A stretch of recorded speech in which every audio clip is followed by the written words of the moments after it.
Hello everyone, my name is Spencer Wallace, and today I'll be sharing with you an in-depth analysis of oil sand processing and economics. To start things off, it's important to note that oil sands are often referred to as tar sands. However, this is inaccurate due to the fact that tar is man-made asphaltenes, while oil sands are all natural. So what exactly are oil sands? Oil sands are comprised of sand, clay, water, and bitumen, with the important ingredient being bitumen. This mixture is about 1 to 20% bitumen, and bitumen itself is a very heavy form of petroleum. So how it differs from conventional petroleum is that it has many more high molecular weight hydrocarbons and much less low molecular weight hydrocarbons, meaning that it's very viscous and very dense, and at cold temperatures it can even be a solid, as shown in this picture here. This makes it an unconventional source of fuel because of the high amount of energy needed for processing and extraction of oil sands. These oil sands form basically when light or medium oil are exposed to oxygen, rainwater, or bacteria and are degraded into this higher viscosity mixture. The two main sources of oil sands are Canada and Venezuela. Canada produces about 1 million barrels per day, and Venezuela produces about 300,000 barrels per day. In terms of overall reserves, Canada has about 169 billion barrels that can be recovered, and Venezuela has about 280 billion barrels that can be recovered. This is about 75% of North American petroleum deposits.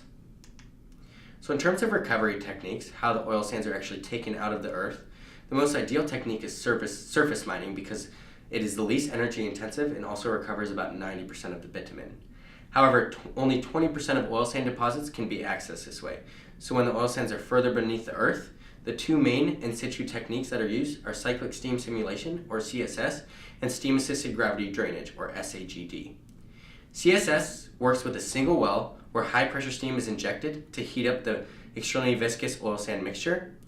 It essentially soaks for days or even weeks, and then lower viscous mixture can be pumped up to the surface. SAGD works with two horizontal wells, one well where high-pressure steam is injected, and a second well to capture the oil sand mixture that's been heated up that falls due to gravity and then pumps it up to the surface. SAGD is preferred because it can be continuously operated, and both in situ techniques essentially can recover about 40 to 60% of the bitumen. So how exactly does this bitumen get from extraction to refining? Well, essentially after extraction, the bitumen is added with hot water and it forms a slurry that is then sent to a separating plant, goes into a separation tank, and the bitumen rises with the air bubbles. It forms this froth layer, which is about 10 to 15% solids, 40% water, and the rest bitumen. This froth layer is then treated with paraffinic and naphthenic solvents to take out the solids and water and form a dilute bitumen mixture.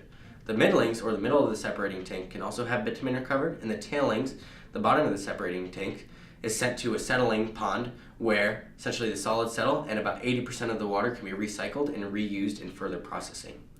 So big picture, the oil sands are extracted, sent to the separation facility, and then can either be sent to a high conversion refinery or upgraded with lower molecular weight hydrocarbons and sent to a more conventional refinery for further processing.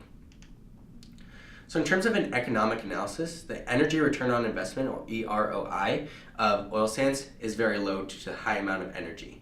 This can be seen in this chart here compared to conventional oil and conventional natural gas. In terms of break-even points for oil sands, the price per barrel of oil would need to be about $43 for SAGD and $70 for mining, and the mining is higher due to high capital costs. Currently, oil prices are about $50 to $60 per barrel, meaning that oil sands are profitable, but due to the fluctuations in the oil market, it makes the oil sand economic value very unstable. But despite the relatively low oil prices, Canada continues to produce more and more oil sands, and by 2040 is projected to produce 4.6 million barrels per day, which is about 4 times their current production rate. So in terms of environmental concerns relating to oil sands, first, there's issues with the settling pond due to the toxicity to animals. There's also issues with the local ecosystem with the wells being drilled. And finally, oil sands produce about 9% more greenhouse gases than conventional oil, shown in this chart here. So in conclusion, oil sands can be profitable and can definitely help in terms of energy security for North America, in the sense that this heavier petroleum can be added to the lower molecular weight domestic oil that is available in North America. And if high oil prices continue to increase, oil sands will be more prolific. Thank you for your time.